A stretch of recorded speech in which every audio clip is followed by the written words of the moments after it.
If a machine can think, learn, feel fear, and make its own choices, is it still just a machine?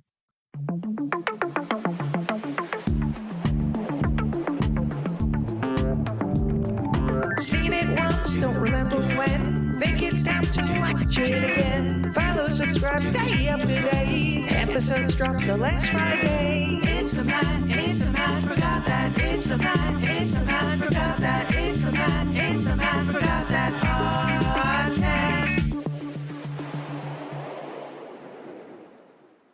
Welcome to the Matt Forgot That podcast, the place to recollect and reminisce. I'm your host, Matt Seroski, filmmaker, film fan.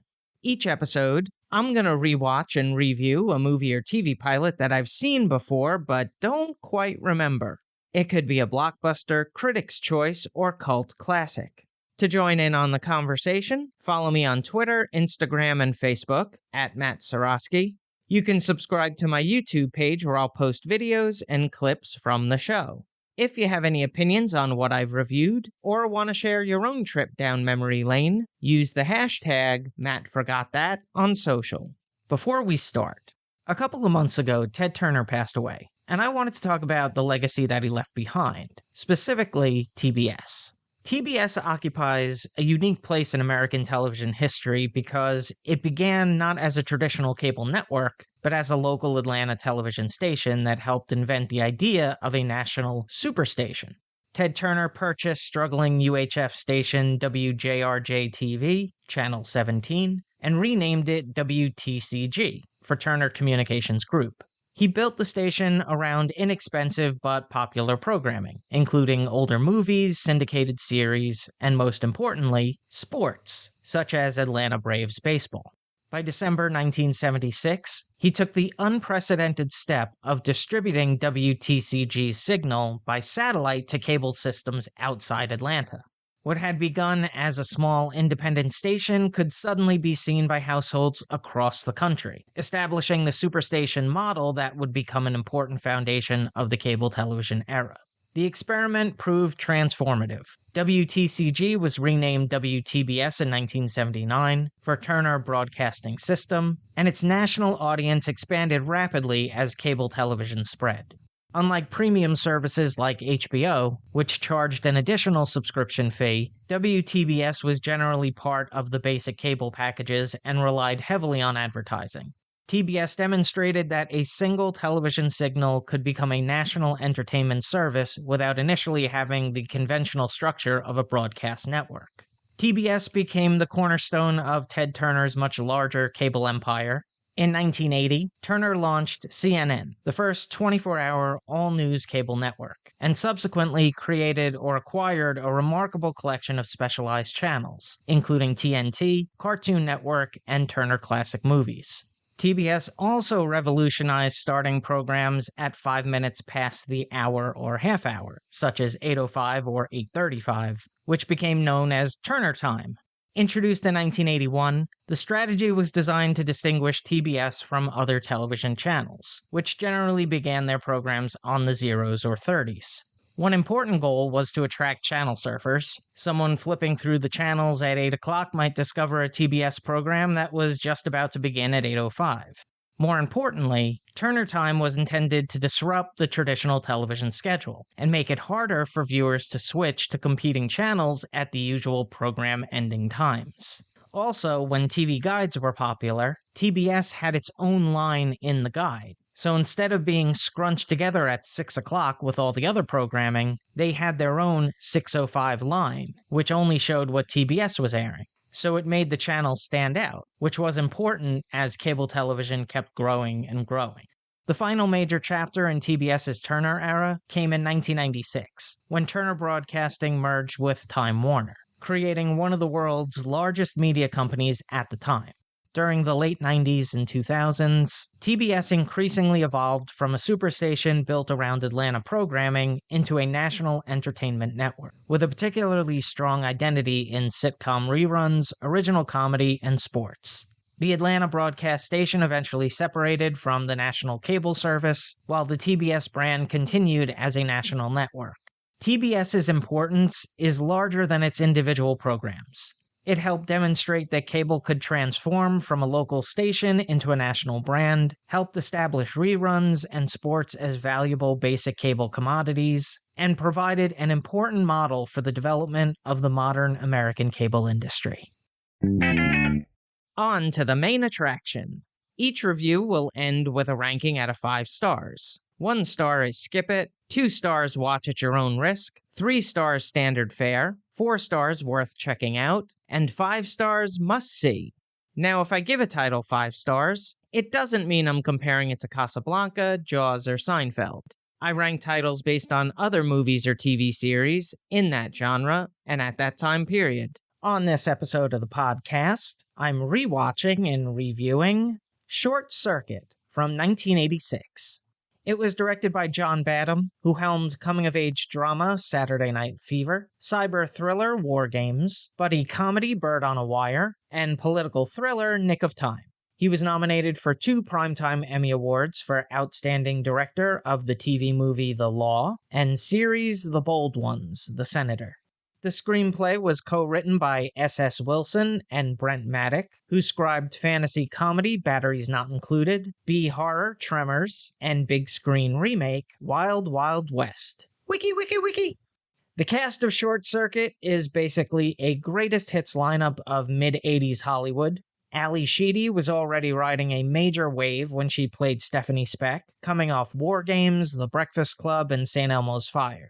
She'd returned for Short Circuit 2, and later earned major acclaim for the indie drama High Art, proving there was plenty more to her career than her Brat Pack-era fame. Steve Guttenberg was also right in the middle of his 80s hot streak as scientist Newton Crosby. He'd already made an impression in Diner and Cocoon, and was a major comedy star thanks to the Police Academy movies. Not long after Short Circuit, he scored another huge hit with 3 Men and a Baby. So this was definitely prime Guttenberg territory. Then there's Fisher Stevens as Ben Jabatuya, who brings plenty of comic energy to the movie. Stevens went on to appear in films including The Flamenco Kid and Hackers, as well as the TV series Early Edition, while also developing a career as a director and producer. And somehow, all 3 leads get upstaged by a talking robot. That's Hollywood for you. Short Circuit also features Austin Pendleton, G.W. Bailey, Brian McNamara, and Tim Blaney as the voice of Number 5. So let's jump into it. This is what I remember. The lightning strike. The movie's big, well, that changes everything moment. Number 5 gets zapped during the Nova demonstration, and suddenly our military robot has a mind of his own. Number 5's escape. Once he realizes something is different, Number 5 wanders away from Nova and goes exploring. The massive learning spree. Number 5 discovers Stephanie's books and basically speed reads education. The no disassemble moment. Probably the movie's most famous emotional scene. After Number 5 accidentally kills a grasshopper, he realizes that being taken apart could mean the end of him. Now I'm heading off to rewatch the movie.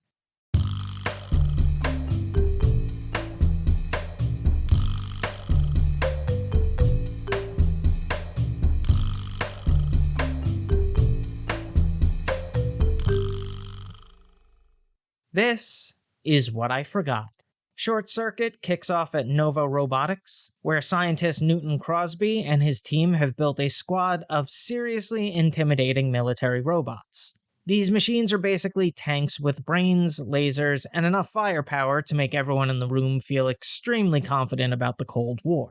Newton, though, isn't exactly thrilled about turning his inventions into killing machines. Then, during a military demonstration, lightning strikes one of the robots, Number 5, and suddenly the whole plan goes sideways. Instead of behaving like a normal robot, Number 5 starts acting, well, weird. He's confused, curious, and constantly looking for what he calls input. Before anyone can figure out what's happening, he escapes the lab and wanders off into Oregon. Enter Stephanie Speck, an animal-loving woman who discovers Number 5 and initially assumes he's an alien, which honestly feels like a pretty reasonable reaction. Stephanie brings him inside, and Number 5 goes into full sponge mode, absorbing everything in his surroundings. Eventually, Stephanie figures out that the mysterious alien is actually one of Nova's missing robots. She contacts the company expecting them to come collect their runaway machine. Nova wants Number 5 back so they can take him apart, figure out what happened, and rebuild him. Once Number 5 learns the definition of disassemble, things get a lot more serious. After accidentally squishing a grasshopper and discovering what death actually means, he makes a very important connection. If being disassembled means dying, then he would very much like to avoid being disassembled. Thank you very much. And just like that, the movie's adorable little robot has developed an existential crisis. Here's a quote without context. Okay, you didn't come a million miles to do television commercials, did you? Short Circuit is one of those movies that sounds completely bonkers when you explain it out loud, but somehow that ridiculous premise turns into a surprisingly charming little sci-fi comedy. The secret sauce? Number 5. The incredibly likable robot searching for input, absorbing information like a toddler, is what makes and moves this movie. A lot of this comes from the practical effects. Number 5 doesn't feel like a computer-generated character floating around in the movie. He's a real, physical machine with clunky movements, expressive eyes, and all kinds of mechanical noises. That gives him a weirdly tangible personality. You can almost forget that you're watching this robot and start thinking, oh man, they're gonna hurt this little guy. That's important because the movie's central question is actually pretty interesting. If a machine can think, learn, feel fear, and make its own choices, is it still just a machine? Now, the movie doesn't tackle every question with the subtlety of Blade Runner. It prefers to answer philosophical problems with slapstick, pop culture references, and a robot doing impressions. But underneath all the silliness is a genuinely sweet idea about individuality. The human characters are a bit of a mixed bag. Steve Guttenberg's Newton is a likable scientist who slowly realizes Number 5 isn't merely malfunctioning. Ali Sheedy brings a warm, slightly eccentric energy to Stephanie, and her character's affection for animals makes her the perfect person to become Number 5's protector. But not all the comedy has aged as well. In particular, Fisher Stevens' performance as Ben Jabataya relies heavily on a stereotyped accent and exaggerated mannerisms. It's one of those elements where you can enjoy the movie while also acknowledging that some of the 80s humor is very much stuck in the 80s. But Short Circuit is simultaneously a family-friendly robot adventure, a military satire, a romantic comedy, a chase movie, and a story about artificial intelligence discovering morality. That's a lot of ingredients for a 98-minute movie. Now for a little trivial trivia. Fans of Ghostbusters might recognize the sound of Johnny Five's lasers firing, as it's the same effect used for the proton packs powering up. Short Circuit was distributed by TriStar Pictures. It was filmed at Bonneville Dam, Crown Point Columbia River, and Cascade Locks in Oregon. Other movies shot in the area were The Goonies, Kindergarten Cop, and Free Willy. The cinematography was captured by Nick McLean, whose filmography includes sci-fi epic Close Encounters of the Third Kind, teen adventure The Goonies, sci-fi parody Spaceballs, and cop drama Cobra. He was nominated for 3 Primetime Emmy Awards for Outstanding Cinematography for a multi-camera series for Friends. It was edited by Frank Morris, who worked on sports drama American Flyers, spy thriller Point of No Return, and buddy cop sequel Another Stakeout. He was nominated for 2 Academy Awards for Best Film Editing of Blue Thunder and Romancing the Stone. The score was composed by David Shire, who wrote the music for Crime Caper, The Taking of Pelham 123, political drama All the President's Men, and sci-fi horror Monkey Shines. He won an Academy Award for Best Music, Original Song for It Goes Like It Goes from Norma Ray, co-written with Norman Gimbel. The soundtrack featured the song Who's Johnny, written by Peter and Ina Wolf, and performed by El DeBarge. It reached number 3 on the Billboard Hot 100, and the video featured the cast. The runtime is 1 hour 38 minutes. It had a budget of $15 million and grossed $40 million at the box office. A video game was released in 1987, courtesy of Ocean Software, where players take control of Number 5 as he escapes Nova and makes his way through the countryside. A sequel film was released in 1988, followed by a TV short film in 1991. On the Ski Index, I give it 4 out of 5 stars. If you've seen Short Circuit and have opinions on the movie, Let me know what you think using the hashtag #MattForgotThat. Moving right along, each episode, I'm going to post throwback clips that I think people should watch. It could be movie trailers, music videos, interviews, or something completely random. Search for my YouTube page and there'll be a playlist called Matt Forgot That Playback. Alright, this episode's pick came from the radio. This song came on that I haven't heard in years, and it made me wonder, who sings this?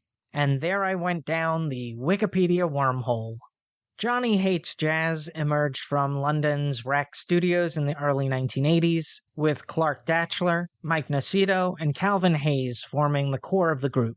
Their sophisticated blend of synth-pop, soul, and polished songwriting quickly set them apart. After an early single, Me and My Foolish Heart, attracted limited attention, everything changed with Shattered Dreams in 1987. The song became an international smash, reaching number 5 in the UK and number 2 on the US Billboard Hot 100, establishing the band as one of the defining acts of the late 1980s British pop. Their debut album, Turn Back the Clock, followed in 1988 and became an even greater success, reaching number 1 in the UK and selling millions worldwide. Alongside Shattered Dreams, songs such as I Don't Want to Be a Hero, Turn Back the Clock, and Heart of Gold showcase the band's trademark combination of elegant production, memorable melodies, and wistful lyrics. Yet the extraordinary success was short-lived. Datchler left the group in 1988 to pursue a solo career, while Nocito and Hayes continued with Phil Thornalley as vocalist. The resulting 1991 album, Tall Stories, didn't reproduce the commercial impact of their debut, and Johnny Hates Jazz subsequently went dormant. The members continued successful careers outside the group. Datchler pursued songwriting and solo recording, while Nocito built an extensive career as producer and engineer, including work on Katrina and the Waves' Eurovision-winning Love Shine a Light. In 2009, Datchler and Nocito reunited as Johnny Hates Jazz, eventually releasing the album Magnetized in 2013. A 30th anniversary edition of Turn Back the Clock followed in 2018, revisiting the band's classic material through remastered recordings, acoustic versions, demos, and rarities. Their 2020 album, Wide Awake, demonstrated that the reunion was more than a nostalgia exercise, blending the band's established sophistication with a more mature and soulful perspective. In recent years, Johnny Hates Jazz have continued to record and perform, bringing their classic songs to a new audience while developing new material. Their live work has included major UK venues and international performances, while collaborations such as 2026's Soul Believer with Jackie Graham have connected the band with the soul influence that shaped their music from the beginning. Ultimately, Johnny Hates Jazz legacy extends far beyond Shattered Dreams. Theirs is a story of remarkable 1980s success, unexpected setbacks, individual reinvention, and a second life built on enduring songwriting. I've selected clips of their biggest hits. They're all available in the Matt Forgot That Playback playlist on YouTube. Check it out. Now it's time for the recommendation. Yes, that's the word recommendation with Matt in the middle. I'm going to end each podcast with my own recommendation of a nostalgic movie or TV series. Today I'm talking about Max Headroom. Imagine a future where television is so powerful that turning it off is practically a revolutionary act. Advertising can literally make your head explode, and TV networks have more influence than probably anyone wants to admit. Welcome to Max Headroom, a gloriously strange piece of 1980s cyberpunk that feels like someone threw a newsroom drama, a computer virus, and a late-night comedy show into a blender. The series follows Edison Carter, a fearless investigative reporter for Network 23. While digging into a dangerous new form of advertising called blipverts, Edison gets himself into serious trouble. His employers decide the easiest way to deal with him is to create a computerized copy of his mind. Enter Max Headroom, Edison's digital alter ego, complete with the same face, a bigger mouth, and approximately zero interest in behaving himself. Soon, Edison and Max find themselves tangled up in stories involving corporate corruption, media manipulation, runaway technology, advertising gimmicks, and the increasingly ridiculous ways television controls everyday life. Around them is a wonderfully eccentric crew of reporters, hackers, producers, and rebels, all trying to survive a world where ratings are practically a religion. The show was a wild mashup of science fiction, satire, comedy, and newsroom drama. Beneath all the neon, glitchy computer graphics, and wonderfully over-the-top 1980s style, Max Headroom has a surprisingly sharp point to make. What happens when the people controlling the media become more powerful than the people watching it? While the show was short-lived, the character of Max Headroom lived on in pop culture. On November 22, 1987, someone hijacked the television signals of two Chicago stations, WGN-TV and WTTW. The first interruption happened during WGN's evening news. Viewers suddenly saw a strange person dressed like Max Headroom, complete with sunglasses and a wobbly metal background meant to imitate Max's future computer-generated look. The audio was mostly distorted electronic noise, and engineers quickly managed to shut the interruption down. But a couple of hours later, the mysterious person came back. This time, the hijacking hit WTTW during Doctor Who. The interruption lasted about 90 seconds and was considerably weirder. The masked figure rambled through a collection of bizarre comments, pop culture references, and nonsense before the whole thing spiraled into an unforgettable bit involving a woman, a fly swatter, and the sudden appearance of what can only be described as a very questionable costume choice. Naturally, viewers were confused, and despite an investigation, the pranksters were never definitively identified. Over the years, plenty of theories have popped up, but no one has been conclusively proven to be behind the stunt. Max Headroom, the series, was on for 2 seasons, 14 episodes from 1987 to 1988. That's all for this edition of Matt Forgot That. Thanks for listening to me reminisce. You can follow me on Twitter, Instagram, and Facebook at Matt Seroski. You can subscribe to my YouTube page where I'll post videos and clips from the show. If you have any opinions on what I've reviewed, or want to share your own trip down memory lane, use the hashtag MattForgotThat on social. Head over to mattseroski.com for all the latest news and updates, and come back next time for the rewatch and review.